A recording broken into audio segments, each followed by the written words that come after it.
Thanks, Jeff, very much. Yes, sometimes it's a good time to admit you're a Liverpool football fan, other times it's not. Right now it's okay. We're doing all right. I love the title of this panel. I think it's quite brilliant because it immediately calls to mind the field of dreams. And in many cases, what I'm going to talk to you about today in terms of Mexican renewable energy and the need for transmission is exactly that. It's been a field of dreams, enormous potential, and yet so far unrealized. I need to get through quite a lot of information, so I'll move ahead quite quickly here. And just very, very quickly, I'm looking at Mexican renewable energy resources right now with a particular focus up in the north of the country. And I'm leaving aside hydroelectric and geothermal. The reason why I'm leaving aside hydroelectric, as David and I were talking about earlier on, often it's not considered to be in the same category for transmission as renewable energy.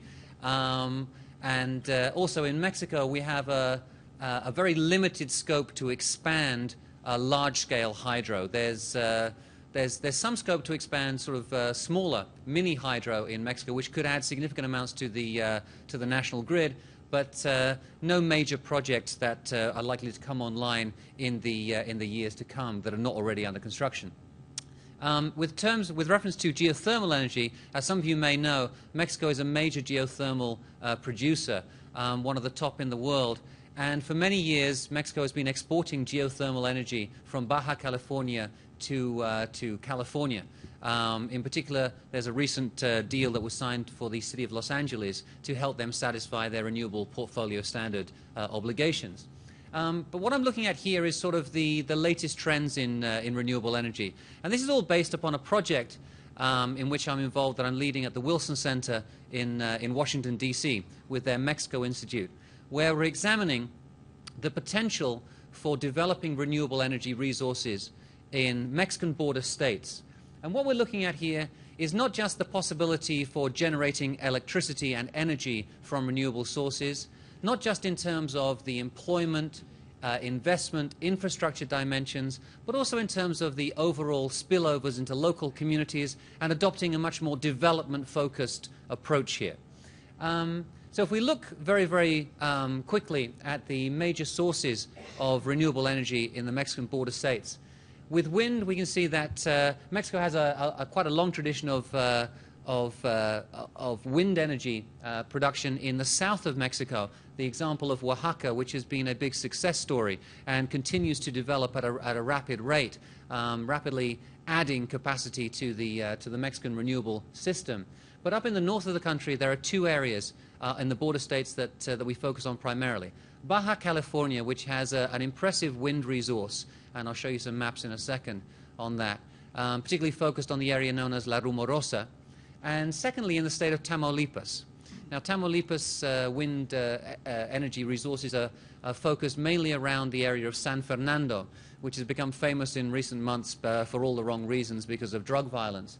And that's something we can talk about in the question and answers if you'd like. But there's great potential in Tamaulipas for producing wind energy. Now, the difference between Baja California and Tamaulipas is that Baja California is adopting a development model for its wind energy that is looking to export to the United States, to California.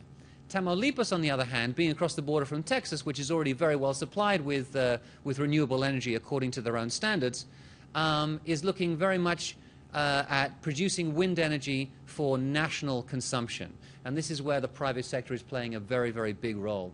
And in fact, that's what we see in the history of wind energy in Mexico so far, is that although we have a national monopoly, the Comisión Federal de Electricidad, which has traditionally been the sole supplier of electricity in Mexico, we now see that the development of wind resources has been driven by the private sector through a specific kind of arrangement where they're able to provide private sources of supply for big firms. And so we've seen firms like Cemex, Bimbo, Walmart Mexico, etc., that have signed contracts with independent power producers for just to supply them with their electricity. And that's why we see firms like Walmart announcing that they're going to move all of their stores in central Mexico and ultimately throughout Mexico and Central America to an entirely clean energy basis in the foreseeable future. The possibilities for export, however, are perhaps the most interesting for what we're going to talk about here, and I'll come back to that in a following slide.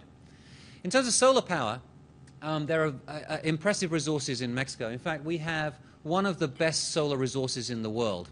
As I'll show you in a map to come, in many areas of northwest Mexico, we see that you can have a 6 kilowatt per hour per meter squared. 6 kilowatt hour per meter squared day in much of the area. And one of the figures that is always thrown around in Mexico is that if you could build a generation plant in Sonora that is of size 25 kilometers by 25 kilometers, and you fill that with PV panels, then you provide enough electricity to satisfy entire national demand.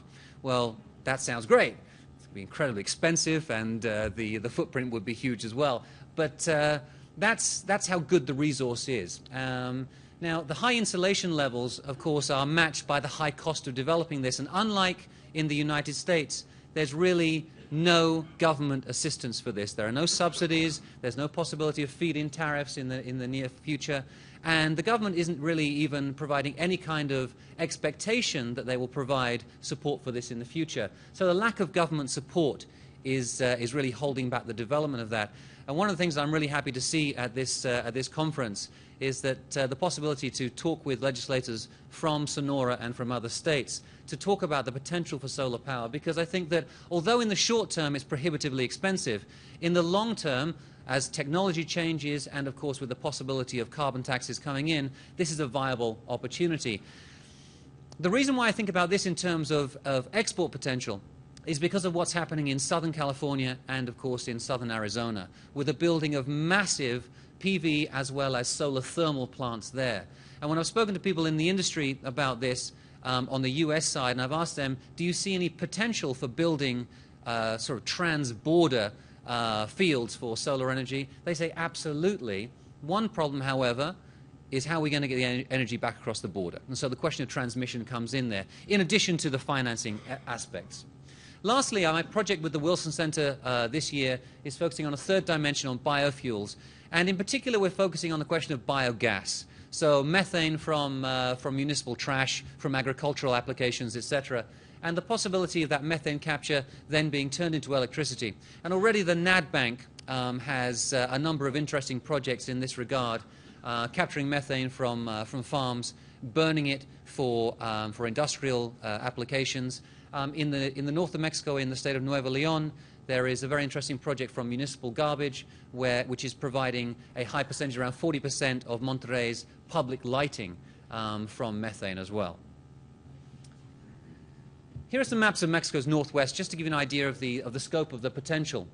So La Rumorosa, which is on the left there, which is one of the resources that I'm particularly interested in studying and which already has some traction, is actually not the entire area that you see on the screen there. In fact, if you focus yourself in the very center of that map and you see the dark purple level of color, and then you move right up towards the border. And so the furthest north point, you'll find that's where La Rumorosa is. And so La Rumorosa is actually very, very close to the United States of America. I mean, it's a matter of a few kilometers to get any energy that's produced in La Rumorosa across the border. And just in that little section up towards the border, you have a potential of between 1.8 and 2.4 gigawatts of installed capacity, depending on who measures it here. In fact, the Mexican government has been amongst the most conservative in measuring that, interestingly enough, and it's been American sources that have been more ambitious. So far in La Rumorosa, the government of Baja California has played a key role in driving the development of that resource. And so far they have a relatively small wind farm there that is providing electricity for public lighting in the town of Mexicali. It's a very, very interesting experiment because unlike the wind power resources that have been developed further south in Mexico, in Oaxaca, there has been a much better engagement with local communities to involve them in the planning process and in reaping the benefits of renewable energy.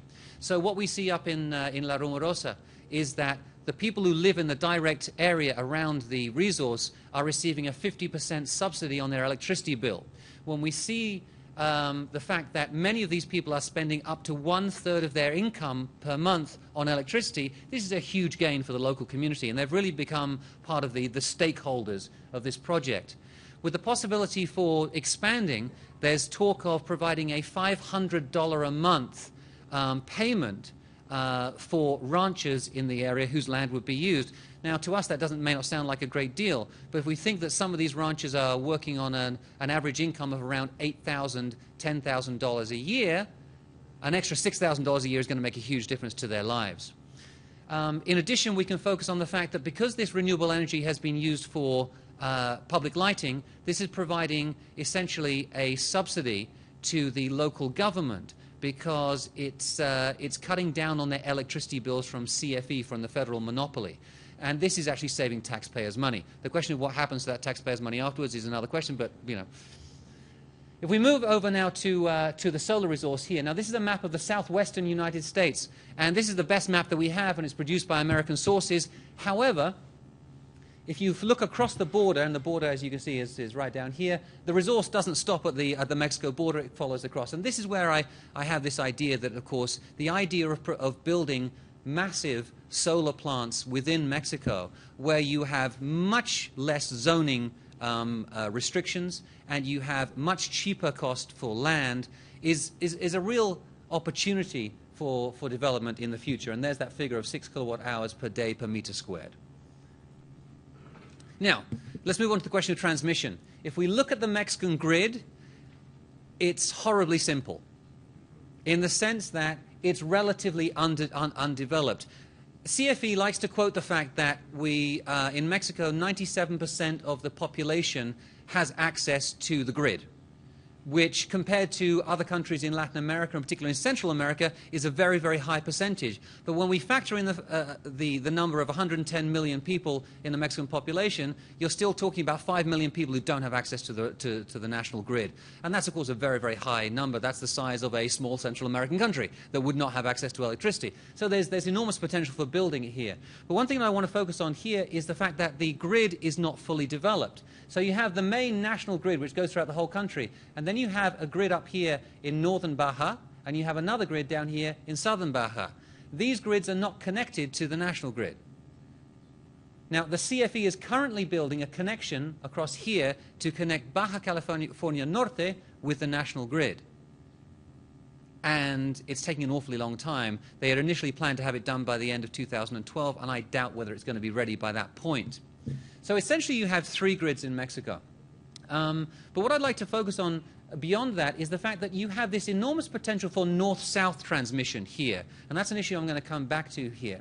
Now, if we look at what the trans-border links up in the north of Mexico, you have a number of cross-border links here, both into the Texas system and into the western United States system as well. And then I also want you to focus down here to recognize that we have links into Belize and also down into Guatemala. Okay? And these are points of potential opportunity that I want to bring up before you today. So between Mexico and the United States, existing cross-border bidirectional transmission. I stole this slide from Bates White, and I give them full credit for it so I don't get sued. Okay? Now, the connections that exist up in Baja California, you have one that was built by the CFE, and you have one that was built by Sempra Energy. Okay? One of these, so the one over in Imperial Valley here, was built by Sempra Energy to essentially get their electricity they're generating in the area of Mexicali across to satisfy needs in Southern California. And that was a very controversial project. It was a combined cycle plant, a natural gas plant that was not wanted in Southern California, and so Mexico took advantage of this, built it there, and of course we have all these subsequent questions about what happens to the pollution afterwards. Does it cross the border because of prevailing wind, etc., etc.? So it still remains a controversial project. What's interesting about it here is that this was an entirely private sector-driven project in order to satisfy demand in Southern California.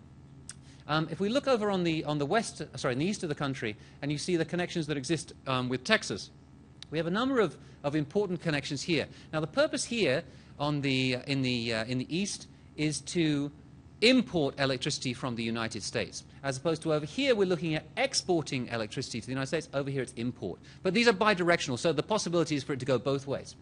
Now, what's desperately needed in order to develop the resource in Baja California over here is the construction of more cross-border transmission in order to get the energy that can potentially be generated from wind in Baja California across to the Californian market. And you guys will have a good idea about the demand that exists in California there. Over on this side, there's very little demand on the Texas side, emergency situations accepted, but very little demand on the Texas side for importing energy from Mexico. On the other hand, there is great potential for exporting, and Mexico does, of course, import electricity from there. The story so far of renewable energy in Mexico is that we've seen limited development, partly because there's been a lack of political will, partly because there's been a lack of financing, and partly because there's been this lack of transmission in the north to get the electricity across the border. What we've seen over the past couple of years is the creation of a bilateral task force with working groups that have been trying to solve this question of transmission. Despite the fact that this presidential level bilateral task force exists, almost no progress has been made. And in fact, the agenda has been stagnated and stalled for at least the last 12 months. This is incredibly frustrating to those of us who are anxious to see the development of this from an academic social benefits point of view, and of course in the private sector. And people in the private sector who say, we don't quite understand what's the holdup. Why is nothing happening here? And that really means that to date we see almost no progress on this issue of getting electrons across the border in either direction, of adding capacity there. The opportunity that I'd like to present to you is that, of course, Mexico faces the chance here to not only export renewable energy, but to import energy from the United States, import electricity from the United States, and to potentially re-export that electricity to markets further south. And that's why I emphasized the north-south dimension of the map earlier on. I also would like to emphasize the potential that this would have, as I mentioned earlier on, in terms of economic and social impact on local communities across the border region, a region which desperately needs it at the present time, given both the economic situation as well, of course, the political and violence situation in northern Mexico. And this is really the big opportunity that I see. If we go south of Mexico and we begin to think about an energy region of North America that doesn't just include Canada, the United States, and Mexico, but then we go further south into Central America. The CPAC experiment in Central America is fascinating and has moved very, very rapidly. There are still enormous political obstacles in the way of making this work in a functional way, but you've got the infrastructure 85% complete now, so that you have Central American countries linked together in terms of electrical transmission. And of course, you have over here on the west side, you have an interconnection between Mexico and Guatemala. Now, this creates an interesting dilemma. If you can, as the Mexican monopoly, import cheap electrons from the United States, in particular from Texas, get them down through your country, or replace them along the way, essentially, and then re-export those to the CPAC region where there is far more demand than there is supply, you've got a multi-billion-dollar business here. So how much would it cost to increase transmission capacity? Well, this entire region down here cost a few $100 million to build. This down here was a matter of $50 million. Up in the north of the country, in order to increase capacity dramatically, we're probably talking about several $100 million as well. But you're talking about a multi-billion-dollar market for electrons. And nobody seems to be having this kind of vision of how to move it forward. What we see here is that there are severe collective action problems that are holding things back. So the obstacles, and I think this is where I close, or maybe one more slide, that the CFE, the federal monopoly in Mexico, faces certain limitations, partly in terms of its mandate, in that its primary goal is to supply electricity to Mexicans. And it thinks very much in those terms. It's not thinking like a private company in terms of where are market niches that we can exploit. And so when it makes investment decisions, it says we have to build transmission capacity to get electrons to Mexicans, not to get electrons to the United States, not to get electrons to Central America, although they have done this in the past. Limitations in terms of contracts. Many people have commented that the CFE finds it very difficult to sign long-term contracts in terms of exporting or importing energy, and that holds back development of infrastructure. The lack of political vision and the problem of collective action. Who will pay? And I think the ultimate answer to that question of who will pay is that it should be neither the private sector on their own sort of building transmission capacity for their own purposes, nor the public sector, but you need to have some kind of mixture of the two.